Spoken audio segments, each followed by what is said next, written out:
In April 1994, Lori Klein's hit song I Love You Lord ranked #1 on Christian Copyright Licensing International, CCLI's, list of their top 25 most accessed songs. Since then, contemporary worship music has developed stylistically and theologically, becoming one of the dominant musical voices of hundreds of thousands of churches across the world. And yet, April 1994 was the last time a solo woman held the #1 spot on the CCLI Top 25. As the genre of contemporary worship music has developed, women have struggled to hold not only the #1 spot, but any spot on the male-dominated Top 25 list. Songwriter culture has developed radically since the contemporary worship music first appeared in the 1960s. With the popularity of icons such as Bob Dylan and John Denver, emerged a movement called the Jesus People, which sought to create worship that embodied the sound and tone of the era's pop music. In the 1970s, contemporary worship music was commercialized by groups such as Maranatha Music, a contrast to the hippie atmosphere of the Jesus People movement. As the genre became more popular and more accessible, a large repertoire of music developed and worship sets became a staple of the genre. Leaders planned services that led the worshiper through a variety of affects towards an intimate encounter with God. By the 1990s, contemporary worship music was globally acknowledged as a movement, with significant influence from African American contemporary gospel music and groups in England and Australia. Churches became engaged in the worship wars, clashing over the use of traditional music, characterized by organs and choirs, and contemporary worship music, led by praise teams and drum kits. In 1999, Christianity Today published an article titled "The Triumph of the Praise Songs: How Guitars Beat Out the Organ in the Worship Wars," declaring contemporary worship music the ultimate winner. Since then, groups such as Hillsong, Bethel, Vineyard, and Passion have come to define the genre and have brought contemporary worship music to thousands of churches around the world, where it has become the dominant language. In parallel to secular pop stars, Christian artists have achieved celebrity status, filling stadiums during elaborate tours and selling millions of albums every year.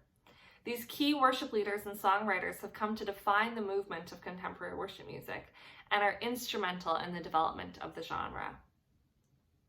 This presentation provides a closer look at who the songwriters of contemporary worship music are through an in-depth, data-driven analysis of how women have been represented on the CCLI Top 25 lists since 1989, and another in-depth look at mega churches and women songwriters. My research draws on the methodology and coding system employed by Dr. Jada Watson and is modeled on her research on gender representation in country music. I'll describe her method in detail momentarily. Despite being a prominent church music movement since the 1960s, scholars did not start researching contemporary worship music until the mid-2000s. Research from various disciplines have outlined the theology and practice. A significant body of research has also developed around the commercialization of the industry, including the way that the genre has developed as a recording industry, its global spread through touring and media, and its reliance on media and technology for success.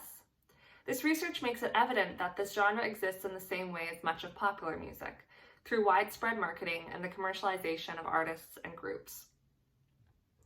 There is some research on the experiences of women in contexts where contemporary worship music is present, such as Tanya Rich's chapter, The Sisterhood to Hillsong in a Feminine Key, which articulates the ways that Hillsong supports and promotes the work of women in all spheres of life and work, contrary to public perception. Janelle Williams-Paris explores the impact that language in contemporary worship music has on Christian women. In I Could Sing of Your Love Forever, American Romance in Contemporary Worship Music, she compares the intimate language found in CCLI Top 25 songs with the classic American Romance narrative. Kate Bowler's recent book, Preacher's Wife: The Precarious Power of Evangelical Women Celebrities, examines how women are limited in their influence by virtue of not being able to preach in many evangelical contexts, but how they have managed to gain incredible social and theological influence regardless. She outlines that major Christian women musician celebrities such as Amy Grant and Rebecca St. James influenced significant social movements and Christian culture. Clearly missing in this academic discourse is research on the experience of contemporary worship music songwriters. Questions around the experiences of songwriters, their history and background, how they're supported and funded, are discussed in the popular press, but not in the academic context. Within the gap of research on the experiences of songwriters is a glaring lack of research on how women are represented as songwriters in the genre of contemporary worship music. My research seeks to fill this gap by providing an overview of how women songwriters have been represented in contemporary worship music, using the CCLI Top 25 as a source of data on top songwriters. The genre of contemporary worship music receives active engagement weekly from hundreds of thousands of churches who sing these songs in Sunday morning worship and listen to them on the radio and in personal devotion. Songs sung in corporate worship are subject to the same copyright laws as other music and as such require intentionality to be performed without breaking copyright laws. CCLI requires churches to report the songs they are using within a 6-month period. With this information, CCLI pays royalties to copyright holders based on how much their song is being used. Since 1988, CCLI has published a semi-annual report with the top songs that churches are using. This list of current top songs is a significant way that worship leaders find new songs for worship. Songs on the top 100 list will be encountered more frequently, leading to more frequent singing in churches, a higher reporting of use, and subsequently to repeated occurrence on the top 100, and more exposure and support for the songwriter. This study uses a data set that contains the top 25 songs from each report between October 1988 and December 2018 for a total of 60 reports and 1,526 songs. Because many of these songs are repeated, there are 130 unique songs on the list. The dataset records the song's title, rank, copyright date, and songwriter names, and was augmented to include the songwriter's gender, ensemble type, solo, duo, trio, or group, publisher, number of male songwriters, number of female songwriters, and total number of songwriters. This methodology is based on Dr. Jada Watson's work, which tracks gender trends over time by creating detailed data sets that describe gender and ensemble type. The coding system that Watson has used for her research on gender in country music uses complex variables, both biographic and bibliographic. This research has been structured to reveal gender-related trends found on the CCLI Top 25 lists between 1988 and 2018 and cannot reveal conclusions about the genre from outside of this period. In order to provide an overview of gender representation on the CCLI Top 25 lists, the overall summary of the lists is presented in Table 1. This table summarizes all of the songs on the CCLI Top 25 lists from October 1988 to December 2018. The table on this slide shows that 74.4% of the songs that have been on the CCLI Top 25 chart since 1988 have been written by men. Another 17.9% of the songs have been written by male-female collaborations, with only 7.7% of the songs being written exclusively by women. In order to understand the big picture of gender representation in the top 25 over time, the graph on this slide shows a breakdown of songs in the top 25 by male artists, and male-female collaborations over time. The data for this graph is based on number of songs, not number of total artists. Over the course of this 30-year study period, the number of songs by women declined significantly. At the start of the period, women averaged 30% of the charts, but this changed at the turn of the millennium when the number of songs by women charting began to decline. At the end of the 2010s, women wrote an average of 4% of CCLI top-ranking songs.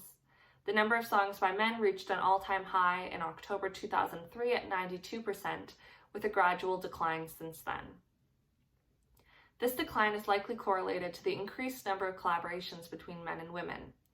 Since 1988, the majority of songs on the CCLI Top 25 have been either by solo men or male collaborations, and the number of songs by solo women has declined to almost zero. The song gap between men and women was 46.2% on the first chart recorded in 1988, and has now more than doubled to 94.1% in 2019. This percentage gap has reached a record high in October 2013 of 95.2%. While the rates of women charting on the CCLI Top 25 are discouraging, perhaps more striking yet is the way that women have been eliminated from the number one position. This figure outlines the songwriter gender of the number one position for each chart since 1988. Women songwriters held the number one spot a total of 4 times throughout the 1990s, making it a relatively common for a woman to be at number one. Since 1994, the number one position has been dominated exclusively by men, with only one exception. In 2017, the male-female collaboration of Brooke Ligertwood and Ben Fielding took the number one position for their song, What a Beautiful Name. Of the 25 different songwriters whose names have appeared next to the number one spot, only 3 of them are women. Figure 2 outlines the occurrence of women songwriters at the number one position in the 1990s, but not since then. One of the most striking differences between the CCLI Top 25 charts in 1988 as compared to today relates to the role of songwriter collaborations. In the late 1980s and early 1990s, most songs were written by a solo songwriter with a small number written by a duo. This began to shift in 2003 with a decline in solo writers and significant increase in collaborations over the following 10 years. In 2013, a significant shift in the songwriter makeup occurred when a larger number of songs were written in collaborations rather than by solo songwriters. Since 2013, the number of songs in collaborations has further increased, with the number of solo writers declining to only 1 per chart. The graph on this slide outlines how songs by solo writers have decreased and songs written in collaborations have increased. While the number of collaborations that occurred between 1988 and 1993 was small, women consistently made up 50% of the collaboration. That number reached a record low in 2012 as collaborations were on the rise, when only 3.1% of writers in collaborations were women. At the end of 2018, 9% of people in collaborations were women. The table on this slide summarizes the male-female collaborations over this research period, indicating that of the 10 collaborations between 1 man and 1 woman, 7 were husband and wife teams. In the case of each songwriting pair, either each collaborator appears in the top 25 the same number of times, or the man has appeared more frequently for a higher number of songs. The number of men and women songwriters represented on each chart is represented in the graph on this slide.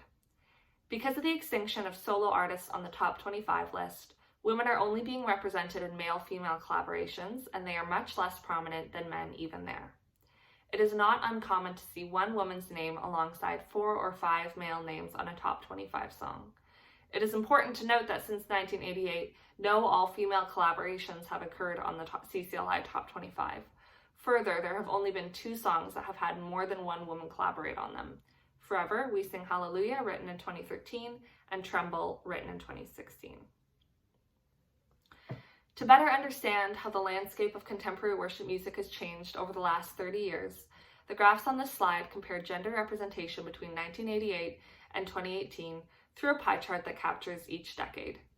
The percentage of songs by women dropped 26% over this period, from 30% in 1988 to 4% in 2018. One of the fascinating developments in the contemporary worship music industry has been the emergence of worship music from specific congregations. Several megachurches have developed ability, reputation, and skills as leaders in the worship music industry. For the purposes of this presentation, I evaluated megachurches that were frequently listed as administrators of copyright on CCLI. I went through the 2 most recent CCLI Top 100 lists, December 2019 and June 2020, to analyze which songs were associated with megachurches. Note that because the rise of worship music associated with megachurches is new, I chose to go more in depth on a higher number of recent songs instead of continuing with the top 25 over the past 30 years. This analysis was difficult to define as there is a lot of crossover between songwriters and churches. It is not unusual for a songwriter from Bethel to collaborate with a songwriter from Hillsong, for example, which is an interesting dynamic on its own. I used the administrative copyright and the albums that songs were released on to determine which megachurch a song was associated with. On the June 2020 CCLI Top 100 list, 61 of the songs were written and produced by 5 megachurches: Bethel, Hillsong, Elevation, Passion, and Jesus Culture. On the December 2019 CCLI Top 100 list, 62 of the songs were written and produced by these 5 same megachurches. Evidently, megachurches play a major role in the production of CCLI ranking worship music. My analysis indicated the following percentages of women as total contributors to songs. These percentages are of the total percentage of songwriters that are women. Jesus Culture has 27% women, Bethel has 24% women, Hillsong has 12% women, Passion has 6% women, and Elevation has 3% women.